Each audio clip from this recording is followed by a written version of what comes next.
das emanzipatorisch betrachtet. Aber ich möchte mich eigentlich meistens nicht so sehr damit aufhalten, das zu betrachten, was Menschen sagen, dass sie tun, sondern auch mit den Konsequenzen, die man tatsächlich sehen kann. Und da habe ich in meinen Untersuchungen gesehen, dass die Sexualität heute eine ganz erhebliche Geldquelle ist, zum Beispiel von den Medien extrem ausgenutzt wird. Medien zum Beispiel wie Hollywood, die den weiblichen Körper und die weibliche Sexualität immer wieder verwendet haben und auch noch verwenden als Quelle, um Medieninhalt attraktiver zu machen. Das heißt, durch die sexuelle Befreiung konnten Unternehmer diese neue Sexualität dazu nutzen, ihren Content oder ihre Inhalte auf den Markt zu bringen. Das heißt, sexuelle Attraktivität wurde ein Wert an sich. Und dann kann man auch, wenn man dieser Meinung ist, dass es einen Wert darstellt, dann kann man natürlich auch endlos konsumieren. Zum Beispiel die jungen Frauen heute bezahlen einen erheblichen Teil des Geldes, das sie verdienen, für ihr Äußeres. Zum Beispiel für den Friseur, fürs Waxing, für die Mode, für Diät, für Fitness. Aber was auch sehr, sehr wichtig ist, ist, dass die sexuelle Revolution das Verhältnis zwischen Männern und Frauen geändert hat. Paula Tabbitt und Roy Baumeister haben das den wirtschaftlichen sexuellen Tausch sozusagen genannt. Das heißt, wenn man das erläutern möchte, in den meisten Gesellschaften ist es so, dass Männer mehr Macht haben und dass Frauen sozusagen durch die Sexualität bezahlen. Entweder sie bekommen dafür Geld, dann arbeiten sie zum Beispiel als Prostituierte, oder sie bekommen dafür die Ehe und haben dann so eben regelmäßigen sexuellen Kontakt. Also dieser sexual-wirtschaftliche Tausch, wie das Paula Tabbitt genannt hat. Das heißt, das funktioniert so, dass eben Männer nur beschränkten Zugang zur Sexualität haben und dass die Sexualität an sich dann zu einem wirtschaftlichen und sexuellen Tauschgeschäft wird. Und in der sexuellen Revolution oder seit der sexuellen Revolution ist es aber nicht so, dass sich dieses Machtgefüge geändert hat. Denn es ist immer noch so, dass Männer fast alles kontrollieren. Und das mag sich vielleicht in der Mittelschicht ein klein wenig geändert haben, aber in der Gesamtstruktur hat sich nicht grundlegend etwas geändert. Das heißt, die Männer haben immer noch Macht und nun haben sie unbegrenzten Zugang zu Frauen, so vielen Frauen, wie sie möchten. Das heißt, die sexuelle Revolution hat nichts an den Machtverhältnissen geändert.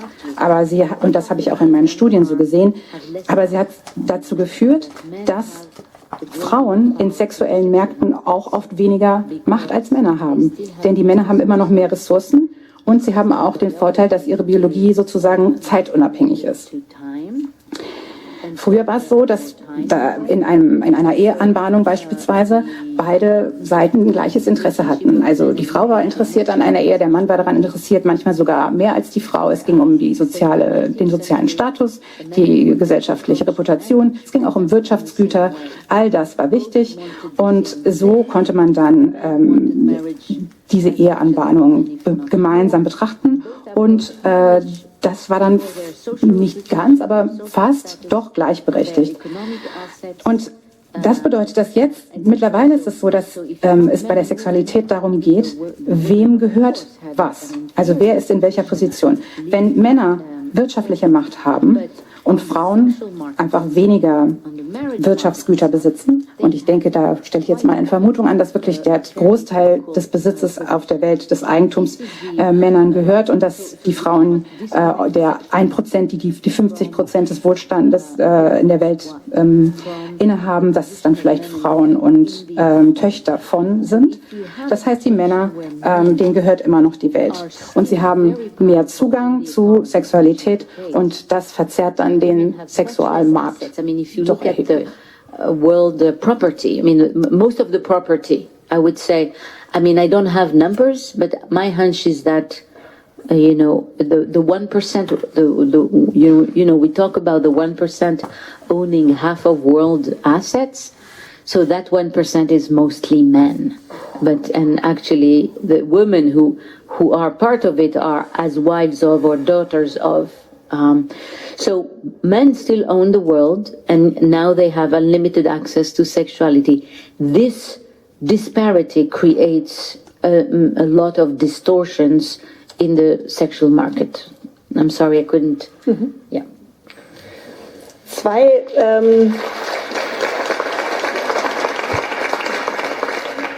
zwei kritische Rückfragen. Die eine kritische Rückfrage, also Unlimited Access.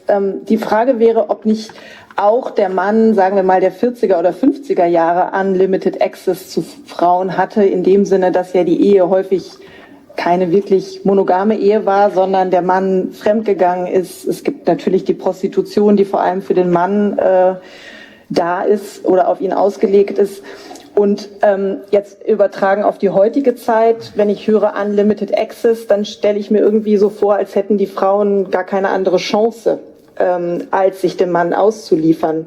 Als wären die ökonomischen Bedingungen heute noch flächendeckend so, dass Frauen gar nicht selbstständig existieren könnten, sondern immer noch darauf angewiesen sind, dass sie jemand heiratet. Und das erscheint mir doch vielleicht etwas übertrieben.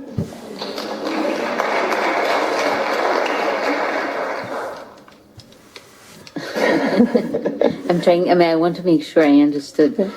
So the critique is that what is exaggerated is this idea that women want to get married. Is that what you said? Ich sage es vielleicht nochmal auf. Yes. Okay. Exactly. The question is if is it really the case that women in former time or that men in former times they also had unlimited access to women? If you think of prostitution, No, I don't think they had unlimited access. I think they had limited access. Okay, but there was prostitution. Yeah, sure. But it was prostitution. I mean, and the sexuality in the framework of prostitution, as however authorized it was, does not even begin to be what the sexuality of a young man today using Tinder can be. In other words, and for free. Tinder actually, is pretty cheap. So I'm not sure. So I think you said two different things. One about the past, saying that men had no less access to women than they do today. No, I think first of all that it was only certain men of a certain, Ja, also zunächst mal denke ich, dass es früher nicht so war, dass die Männer wirklich unbegrenzten Zugang zu Frauen hatten, sondern der war schon auf eine Art begrenzt. Es gab natürlich Sexualität in der Prostitution, aber das war nicht in dem Entferntesten, kann ich Ihnen sagen, das, was junge Männer heute auf Tinder erleben können. Das ist nicht nur kostenlos, sondern auch billig, kann ich Ihnen wirklich sagen. Sie haben gesagt, dass Männer eben diesen Zugang hatten zu Frauen, aber das war nicht für alle Männer gleich. Das war wirklich nur bestimmten Männern vorbehalten. Das Zweite, was ich dazu sagen möchte, ist, dass Sie nicht vergessen dürfen, dass es im Christentum ja immerhin auch verboten war. Also die Sexualität wurde als Scham und Schande bezeichnet. Das heißt, es gab diese Art Doppelmoral, aber Männer waren sich dessen auch sehr bewusst. Sie wussten, dass sie sündigen, wenn sie zum Beispiel zu einer Prostituierten gehen. Darüber hinaus konnten sie sich auch alle möglichen Krankheiten einfangen. Wir wissen ja von vielen Künstlern, die sich auf diesem Weg Syphilis eingefangen haben. Das heißt, das war nicht so verbreitet, wie man vielleicht denkt. Dann gab es natürlich diese Art Halbweltfrauen sozusagen. Also wenn Sie Proust lesen, die Figur der Odette ist gesellschaftlich ambivalent. Sie kann einerseits in Salons gehen, hat ein tolles Haus, ist aber andererseits dann auch etwas, das man Kept Woman nennt, also jemand, der doch wirtschaftlich abhängig ist. Das heißt, es gibt zwischen der Vergangenheit und der Zukunft doch mehr Kontinuität, als ich das vorher schon betont habe. Aber der Unterschied, der jetzt besteht, ist eben ein Qualitätsunterschied. Das heißt, Sex wird jetzt legitim für alle Beteiligten und das bedeutet, dass eigentlich Männer und Frauen auch vor der Ehe genügend sexuelle Erfahrungen anhäufen sollen. Das ist der Unterschied zu vorher. Und was interessant ist, ist, dass trotzdem, obwohl es diesen gleichen Startpunkt für beide gibt, für Männer und Frauen, dass sie das Spiel auf unterschiedliche Arten spielen. Zum einen gibt es immer noch diese Doppelmoral. Also es ist so, und zum Zweiten ist es so, dass Männer und Frauen Beziehungen und Sex auf verschiedene Weise sehen. Die Frauen sind immer noch oft mit dem Beziehungsmäßigen an der Beziehung sozusagen befasst. Sie sind mehr mit den Emotionen befasst. Und das sind Ergebnisse, das sage ich nicht nur so, sondern es sind Ergebnisse jahrelanger Studien, die auch mit Karen Gilligan begannen. Und da ist es eben so, dass herauskommt, dass wirklich Frauen immer noch kulturell kulturell, psychologisch, wirtschaftlich und gesellschaftlich die Rolle der Fürsorgerin und eines Fürsorgenden einnehmen. Das heißt, in der Wirtschaft der Fürsorge spielen sie immer noch die größte Rolle. Sie sind Psychologinnen, sie sind Lehrerinnen und so weiter. Und die sexuelle Revolution hat eben dazu geführt, dass sich dies dann nicht grundlegend geändert hat. Das ist alles, was ich da so zu sagen will. Das heißt, wir setzen immer die Moderne mit der Freiheit gleich. Aber die Freiheit kann nicht ignorieren, dass es auch Gleichheit geben muss. Marx hat das ja auch schon gesehen. Wir haben auf der einen Seite, man kann über Freiheit sprechen, aber wenn man auf der einen Seite eine ganz machtvolle Wirtschaft hat, die dann bestimmte Teile der Bevölkerung enteignet, dann ist die Freiheit ein Vehikel, das dazu führt, dass Ungleichheit legitimiert wird. Das heißt, was ich in meiner Forschung auch zeigen will, ist, wenn man sich auf die Freiheit fokussiert, dann bedeutet das ganz oft, dass die Starken das Spiel bestimmen. Und man muss dafür sorgen, dass es einen Ausgleich gibt zwischen Freiheit und Gleichheit. Dass es eben nicht unbemerkt dazu kommt, dass wieder eine Ungleichheit entsteht. It will quite often be the conditions for the strongest to control the game. That's what freedom is. And so you always have to keep freedom and equality. You always have to really balance them and see how freedom does not create, in fact, distortions and inequalities that go invisible and unnoticed because we now make our freedom the paramount virtue and value. By the way, I mean, I just take one example that will speak to you about the difference, the striking difference between men and women. Auch wenn das Taxi vorher hält, für diese eklatanten Unterschiede zwischen dem Ansatz männlicher und dem Ansatz von Männern und Frauen zur Sexualität ist natürlich die Pornoindustrie. Da ist es ja so, dass sie größtenteils auch von Männern kontrolliert wird. Männer besitzen sie, konsumieren sie auch größtenteils. Das ändert sich gerade im Moment schon ein wenig, aber historisch ist das einfach eine männliche Branche. Und das ist einfach nur eines von vielen Beispielen, wie sich Männer und Frauen einem sexuellen Feld unterschiedlich nähern. That men and women approach the field of sexuality quite differently. Man könnte jetzt zu dieser Geschlechterfrage, der ganzen Machtfrage noch sehr viel sagen. Wir haben leider nur noch 9 Minuten, deshalb würde ich jetzt gerne noch zu einem weiteren Punkt kommen, der gleichermaßen interessant und wichtig ist für Ihre These, Frau Illouz, nämlich das ganze Feld des Wählens, also und die Art und Weise, wie wir überhaupt die Verbindung zum anderen begreifen. Und das ist ja interessant, und da kommen wir zum Ende der Liebe, dass Sie ja sagen, dass die gesamte Idee der romantischen Liebe, eben sich zu binden, abgelöst wird, eigentlich durch eine Vorstellung von, sagen wir mal, Begehren als eine Art des Konsumierens und des Optimierens. Wenn Sie das noch einmal erläutern könnten. Das hat dann auch wieder zu tun natürlich mit Tinder und den ganzen neuen digitalen Plattformen, die wir heute benutzen. So, you know, the entire mythology of love, traditional romantic love, was based almost on this idea that the subject had no choice. You saw a woman, you were struck by her beauty, and that's it, you lost your head.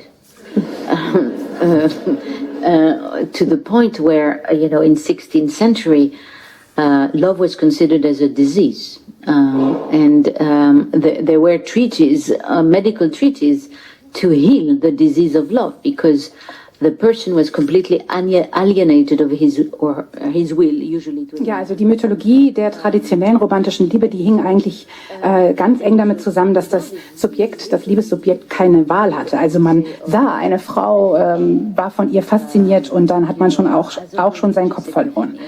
Und im 16. Jahrhundert wurde die Liebe sogar als Krankheit bezeichnet, die man heilen müsse. Das heißt, Liebe war so eine Art religiöse Offenbarung. Also zumindest hat es diese imitiert. Also als ob man irgendwie auf Pilgerfahrt geht und dann erscheint einem Gott und man fällt auf die Knie und nimmt Gott an. Das heißt, man hat eigentlich keine Wahl, man wird aber auch davon getroffen und kann sich auch nicht wehren. So war das historisch. Und was nun das Faszinierende für die Philosophen war, dass man ja seinen Willen aufgeben muss dabei. Man kann ja nicht mehr rational denken sozusagen. Man kann sich noch nicht mal aktiv jemanden aussuchen. Das ist ja auch bei Shakespeares Sommernachtstraum so, dass man noch nicht mal sieht, in wen man sich verliebt. Titania verliebt sich in diesen Esel und sie weiß es noch nicht mal, dass es ein Esel ist. Das heißt, es ist eines der Dinge an der modernen Gesellschaft, diese sexuelle Befreiung, ist genau dies. Wir interagieren mit sehr, sehr, sehr, sehr vielen anderen. Und das ist auch erlaubt. Es gibt keine religiösen oder ethnischen Limitierungen mehr. Man ist nicht auf ein Geschlecht beschränkt, auf eine Rasse. Das heißt, die Gruppe der möglichen Partner erweitert sich enorm. Und dieses Bröckeln der Normen der sexuellen Begegnungen, das löst dann auch eine Art Paradoxon aus. Wenn die Normen abnehmen, dann ist es so, dass die Akteure rationaler werden. Die Akteure, also die Menschen, werden rationaler. Die Sexualität oder sexuelle Begegnungen werden eine Sache der Wahl. Man hat viel, viel mehr Auswahl. Man hat aber gleichzeitig auch dieses Bedürfnis oder es wird von einem erwartet, dass man auch sexuelle Begegnungen anhäuft. Man hat unglaublich viel Auswahl und muss sich also dann sehr vorsichtig und sorgfältig entscheiden. Das ist ganz anders als bei Jane Austen und Tom Lefroy, wo er ihr den Hof machte und sie ihn zurückweisen musste, weil er nicht vermögend genug war. Und sie wusste nicht, ob jemals noch jemand anders kommen würde, was dann ja am Ende auch nicht geschehen war. Das ist ein großer, großer Unterschied. Wir treffen also auf sehr viele Menschen heute und die Wahl wird zu einem neuen Modus des Treffens. Und das wird noch viel mehr verstärkt durch die Internettechnologien. Was ist denn eine Dating-Webseite? Was passiert denn da? Dort wird eine Auswahl präsentiert. Und sie wird präsentiert wie ein Warenbuffet. Also es wird alles nebeneinander aufgereiht. Vor dem Internet war das nicht so. Da haben wir den Markt, der uns zur Verfügung stand, nicht unbedingt gesehen. Wir haben vielleicht mit 22 jemanden kennengelernt, dann 6 Monate später jemand anderen, vielleicht 10 Jahre später nochmal jemanden. Das war alles chronologisch. Aber heute durch die Internet-Dating-Seiten hat sich das geändert. Die Wahl liegt sozusagen vor dem Auge wie auf einem Buffet oder in einem Supermarktregal. Das heißt, es geht hier wirklich um Waren. Und mit diesem Gedanken möchte ich enden. Die kognitiven Psychologen an der Universität von Chicago haben dazu eine Untersuchung durchgeführt und haben die Probanden gebeten, in 2 verschiedenen Situationen einer Sache einen Wert zuzuordnen. Einmal gab es die Situation des Auktionshauses, also man hat eine schöne Vase, die man anschaut und man misst ihr einen Wert bei. Die andere Situation war die Situation des Supermarkts. Man hat ganz viele Vasen im Regal, denen man einen Wert beimessen soll. Und es war dann so, dass natürlich in der Situation des Auktionshauses der Wert der einzelnen Vase viel, viel höher war, als wenn man viele Vasen nebeneinander sieht. Das heißt, wir können viel, viel mehr Wert einer Sache beimessen, wenn sie einzigartig ist, als wenn wir eine große Auswahl haben. Ich weiß nicht, was die Wirtschaftswissenschaftler jetzt damit machen wollen, aber das ist eines der großen, großen Probleme, die wir haben, weil wir ja in romantischen Beziehungen auch einen Wert beimessen müssen. But in the situation of the auction house, people give a much higher value than in the situation where the vases are exposed near each other. So that means that we're in fact much more able to confer, to bestow value on something if it is unique or if there is no comparison with others, rather than when we are in a situation of choice. So I don't know what economists would do with that, but that certainly points to one of the huge problems in romantic relationships and sexual relationships, which is the problem of assigning value to other people.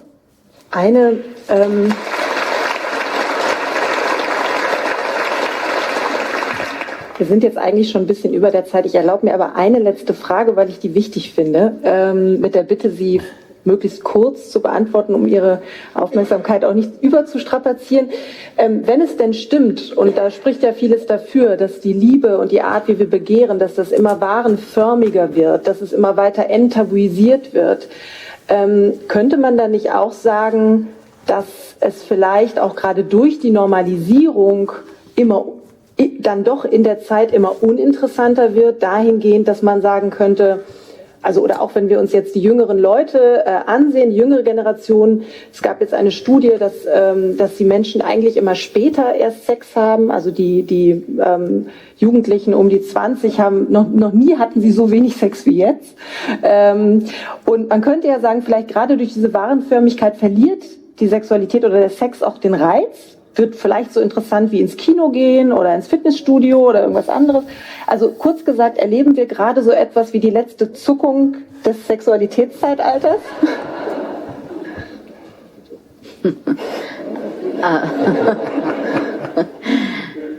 I don't know, I never make predictions, not to make a fool of myself. I was having dinner a month ago with a British journalist. She's young, she's about, I don't know, 35, 40, and she uses Tinder. And she told me something like, I don't remember, but it was quite striking. And she said, you know, I'm so fed up of Tinder and of fucking around that now what is really exciting is to have a quiet evening with my friends. Ich treffe grundsätzlich keine Vorhersagen, damit ich mich hinterher nicht blamiere. Aber ich hatte neulich Dinner oder war beim Abendessen mit einer britischen Journalistin in Großbritannien, die ungefähr 35, 40 Jahre alt war und die Tinder benutzte. Und sie hat mir irgendwas davon erzählt, ich weiß nicht mehr was. Und dann hat sie gesagt, oh, ich habe so satt, dieses Rumficken und so weiter. Was ich jetzt heutzutage total aufregend finden würde, wäre einfach einen ruhigen Abend mit meinen Freunden zu haben. Und es war durchaus eine attraktive Frau und ich denke, sie benutzt auch Tinder auf die Art und Weise, wie Tinder benutzt werden soll. Und sie war von einer unglaublichen Langeweile ergriffen. Also meine Vermutung ist, und ich weiß nicht, ob ich Ihre Frage da richtig verstehe, ist, dass wir tatsächlich hier zum Ende einer Ära kommen. Das heißt, wir schauen nun zurück auf den Sexualkult, der das 20. Jahrhundert geprägt hat. Natürlich will ich die Sexualität nicht komplett eliminieren, aber durch die technologischen Entwicklungen und die Technologie, die das unterstützt hat, kommen wir zu einem Ende unserer kulturellen Logik. Also wir wissen einfach nicht mehr weiter. Und deswegen denke ich, dass es wahrscheinlich ist, dass wir neue Dinge finden werden. Ja, die Sexualität an sich kommt wahrscheinlich zu einem Ende oder wir entdecken vielleicht neue Dinge, neue Wege, miteinander in Interaktion zu treten, mit oder ohne Sexualität. Aber ich denke, dass Sexualität nicht mehr im Zentrum der Begegnung stehen wird. Und was hier in diesem Zusammenhang auch sehr interessant ist, ist die Bewegung der Asexuellen. Also es gibt jetzt tatsächlich eine größere Bewegung von Menschen, die sagen, sie sind asexuell, sie wollen keine Sexualität in ihrem Leben, aber sie möchten sehr tiefgehende Beziehungen haben. Und das ist eine sehr interessante Bewegung, weil wir dadurch nochmal den Wert der Sexualität neu bewerten müssen. Was spielt Sexualität in unseren Begegnungen, in unseren Beziehungen für eine Rolle? Ending with that is the movement of asexuality. There is a whole new movement now in the world of people who claim legitimately that they are asexual. They do not want sexuality in their lives, but they want very deep connections. And I think it's a very interesting movement because they are calling on us to really ask ourselves again, what is it valuable in our connectedness to other people?